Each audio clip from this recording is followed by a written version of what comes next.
Selamat datang. Pernahkah Anda berpikir, ya, ketika sebuah negara adidaya bilang keamanan nasional sebagai alasan buat sebuah kebijakan besar, gimana sih cara kita yakin kalau itu alasan yang sebenarnya? Apalagi kalau ada kepentingan ekonomi raksasa yang ikut main. Misalnya, cadangan minyak terbesar di dunia. Itu selalu bikin keruh suasana. Tepat sekali. Dan ini bukan cuma pertanyaan akademis loh. Ini menyangkut perang, sanksi, nasib jutaan orang. Hari ini, kita akan coba bongkar sumber yang Anda bawa.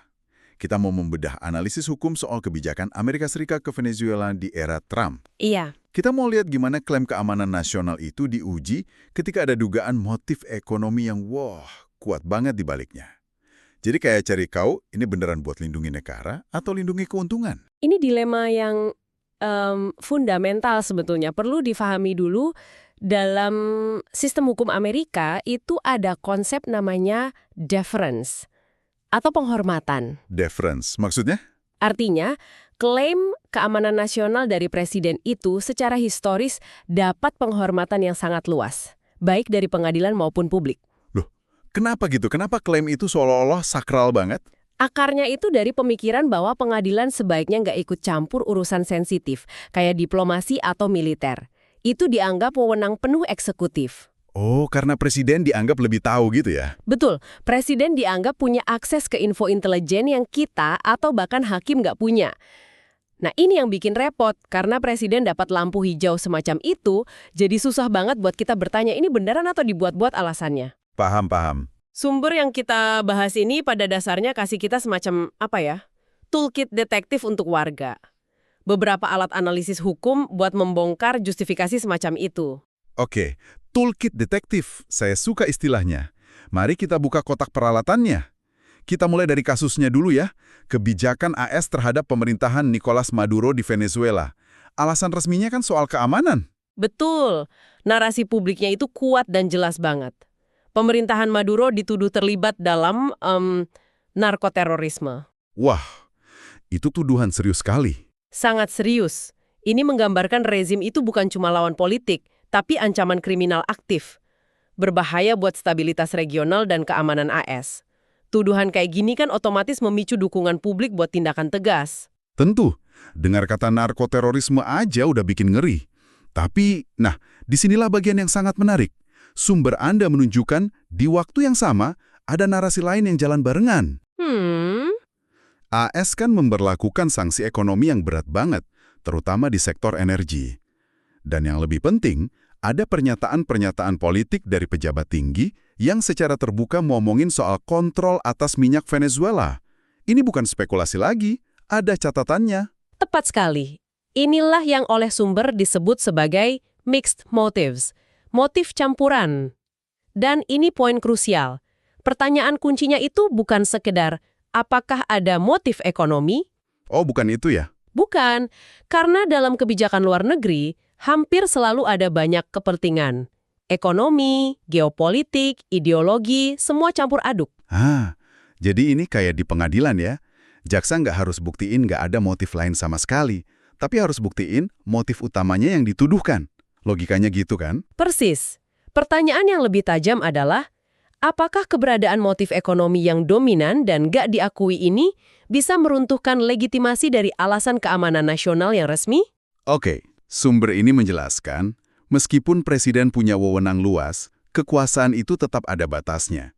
Terikat prinsip hukum kayak good faith, itikat baik, dan larangan abuse of power. Jadi, difference dari pengadilan itu bukan cek kosong. Oke, jadi sekarang kita punya dua narasi yang saingan. Keamanan nasional versus kepentingan minyak. Gimana cara kita mengujinya? Apa alat pertama di toolkit kita? Alat pertama ini namanya uji pretext. Pretext itu situasi di mana sebuah alasan yang kedengarannya sah dan resmi dipakai untuk menutupi tujuan lain yang sebenarnya. Jadi kayak pakai topeng yang bagus buat nyembunyiin wajah aslinya gitu ya? Analogi yang pas banget. Dan yang penting, uji pretext ini cerdas. Dia nggak coba membuktikan niat di dalam hati seorang pejabat, karena itu kan hampir mustahil. Iya juga. Siapa yang tahu isi pikiran presiden? Makanya, uji ini melihat faktor-faktor eksternal. Sesuatu yang bisa kita amati dan analisis. Jadi buat tahu topengnya itu asli atau enggak, kita nggak usah baca pikiran pemakainya. cukup periksa topengnya aja. Apa aja yang diperiksa? Tepat. Sumber Anda membaginya jadi beberapa poin. Pertama, apakah alasan resmi itu koheren dan konsisten? Ceritanya lurus nggak dari waktu ke waktu? Atau ganti-ganti tergantung ngomong sama siapa? Oke, konsistensi. Kedua, apakah tindakan yang diambil itu benar-benar sesuai dengan ancaman yang diklaim? Contohnya gimana? Misalnya kalau ancamannya penyelundupan senjata kecil, apa responsnya harus sanksi ekonomi total yang melumpuhkan seluruh negeri? Ketidaksesuaian ini bisa jadi, bendera merah. Jadi, apakah ukuran topengnya pas sama acaranya? Kalau acaranya pesta kebun tapi pakai topeng las kan aneh. Haha, benar banget. Dan gimana penerapannya di kasus Venezuela? Sumbernya memaparkan kontrasnya dengan sangat jelas. Di satu sisi, ada narasi keamanan yang formal. Dakwaan narkoterorisme tadi ya? Betul, Departemen Kehakiman mengeluarkan dakwaan pidana, ada retorika soal ancaman lintas batas. Ini semua terdengar sangat sah. Tapi di sisi lain ada topeng yang lain atau wajah di baliknya. Nah, di sisi lain, ada fakta-fakta di lapangan yang jalan barengan dan kuat banget. Sanksi energi yang sangat berat, yang spesifik menargetkan jantung ekonomi Venezuela. Oke. Ada juga diskusi publik yang intens tentang gimana perusahaan minyak AS bisa dapat akses lagi ke sana kalau rejimnya ganti, dan tentu pernyataan-pernyataan politik eksplisit soal pentingnya mengontrol minyak Venezuela. Dua jalur cerita ini jalan bersamaan. Lalu kesimpulannya gimana menurut sumber? Apa ini sudah pasti preteks? Nah, di sini sumbernya hati-hati sekali. Ditegaskan bahwa korelasi ini nggak otomatis membuktikan adanya preteks. Bisa jadi dua motif itu memang ada bersamaan dan independen. Oh, oke. Namun, keberadaan dua narasi yang begitu kuat dan paralel ini sudah cukup untuk memicu pertanyaan legitimasi yang serius. Pertanyaannya jadi, apakah keamanan masih jadi pendorong utama atau cuma jadi bahasa justifikasi, topeng yang paling aman secara hukum untuk mencapai tujuan ekonomi? Uji ini nggak kasih jawaban pasti, tapi menunjukkan di mana kita harus curiga. Oke, jadi uji preteks ini buat ngecek alasannya jujur atau enggak. Tapi saya jadi mikir, gimana kalau alasannya memang jujur? Katakanlah ancaman narkoterorisme itu 100% nyata dan jadi perhatian utama. Apa itu artinya pemerintah bisa melakukan apa aja buat melawannya? Nggak ada batasnya gitu. Pertanyaan yang bagus sekali, dan itu membawa kita ke alat kedua di toolkit kita, uji proporsionalitas. Proporsionalitas. Ini prinsip dasar hukum di banyak negara. Intinya, Anda nggak pakai meriam untuk bunuh nyamuk. Tindakan yang diambil harus sepadan dengan ancamannya. Gimana cara ngukur sepadan atau enggaknya? Pasti rumit dong. Sumber ini membaginya jadi 4 tahap analisis yang sangat terstruktur. Tahap pertama, legitimate aim atau tujuan yang sah. Apakah tujuan melawan narkoterorisme itu valid? Ya, sumber ini mengakui. Secara umum, ini bisa dianggap sah. Oke. Tahap kedua, suitability atau kesesuaian. Apakah sanksi ekonomi relevan untuk menekan keuangan rezim? Argumennya bisa dibuat bahwa ya, itu relevan. Tunggu dulu. Tahap 1 dan 2 ini kayaknya gampang banget dipenuhi pemerintah manapun deh. Rasanya hampir semua kebijakan bisa lolos 2 tahap awal ini. Apa di tahap selanjutnya lebih ketat? Tepat sekali. Anda nangkap intinya. Tahap 1 dan 2 itu saringan kasar. Di tahap 3 dan 4 lah pengujian sesungguhnya terjadi. Oke. Tahap ketiga itu necessity atau kebutuhan. Pertanyaannya, apa tindakan ekstrim ini seperti sanksi ekonomi yang melumpuhkan benar-benar diperlukan? Apa nggak ada alternatif lain yang lebih ringan? Seperti diplomasi yang lebih intensif mungkin? Atau sanksi yang lebih tertarget ke individu, bukan ke seluruh sektor ekonomi? Persis. Sumber menyoroti bahwa tindakan koersif yang ekstrim ini diambil tanpa ada dokumentasi publik yang memadai. Nggak ada bukti kalau alternatif lain sudah dipertimbangkan secara serius dan terbukti gagal. Dan ini membawa kita ke tahap keempat dan paling penting, balancing atau keseimbangan. Ini soal nimbang untung rugi. Di sini kita menimbang semuanya di atas neraca, kan? Bener. Di satu sisi neraca, kita taruh manfaat keamanan yang didapat. Di sisi lain, kita taruh semua dampak negatifnya. Apa saja dampak negatifnya? Dalam kasus ini, sanksi ekonomi yang luas itu kan nggak cuma berdampak ke rezim Maduro, tapi juga menyebabkan krisis kemanusiaan buat rakyat Venezuela, mengganggu pasar energi global, dan merusak hubungan diplomatik. Pertanyaannya, apakah neracanya seimbang?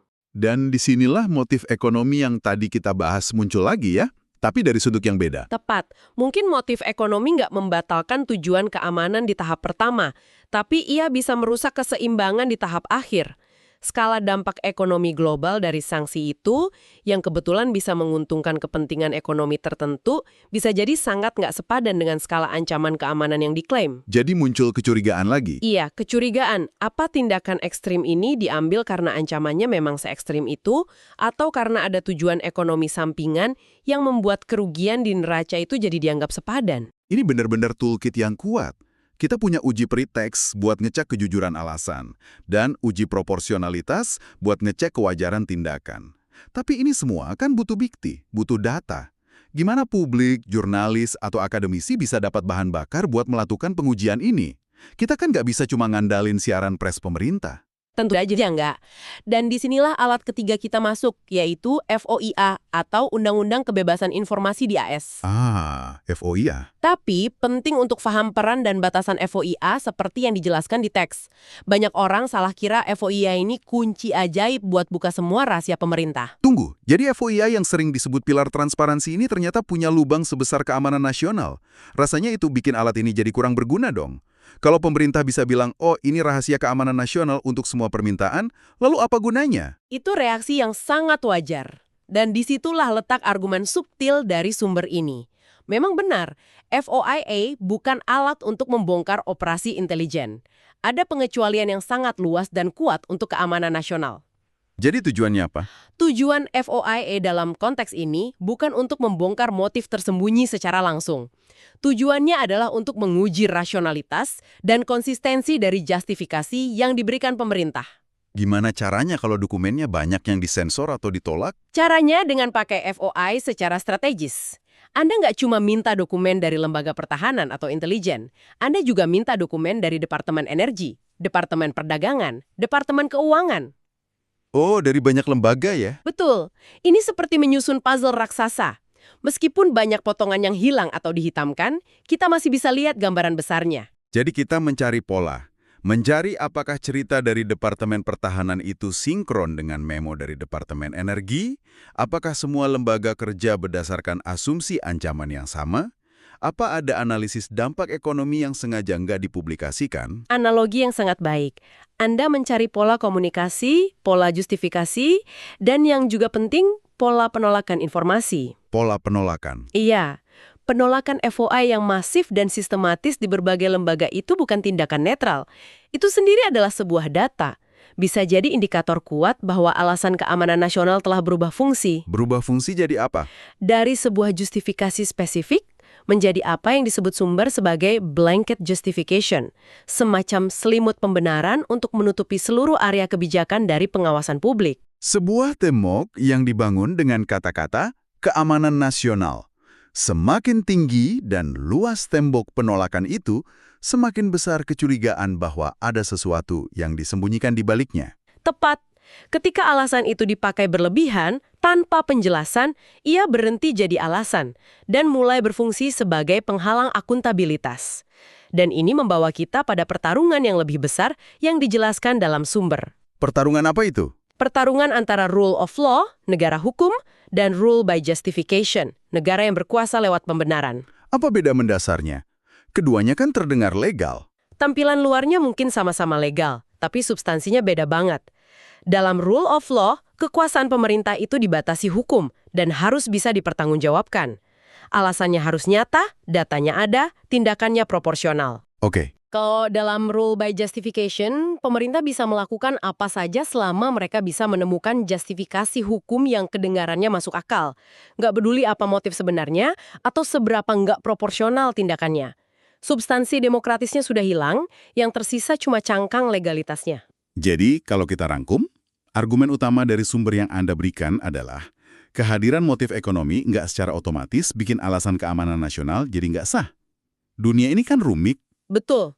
Itu titik awal yang penting. Menolak adanya motif campuran itu naif. Namun ketika motif ekonomi itu tampak dominan, ketika kebijakannya gagal diuji preteks dan uji proporsionalitas, dan ketika pemerintah pakai selimut keamanan nasional untuk menghalangi transparansi, maka kebijakan itu kehilangan legitimasi demokratisnya. Dan disitulah letak bahayanya. Proses meminta informasi, bahkan kalau seringkali kalah oleh klaim keamanan, adalah bentuk pengujian itu sendiri. Itu memaksa pemerintah untuk setidaknya merumuskan dan mempertahankan justifikasinya di hadapan hukum. Tanpa proses itu, kita cuma bisa percaya buta. Persis. Sumber ini meninggalkan kita dengan satu pemikiran penutup yang provokatif untuk Anda renungkan. Bahaya terbesarnya bukan pada satu kasus spesifik Venezuela ini saja, tapi pada preseden yang diciptakan.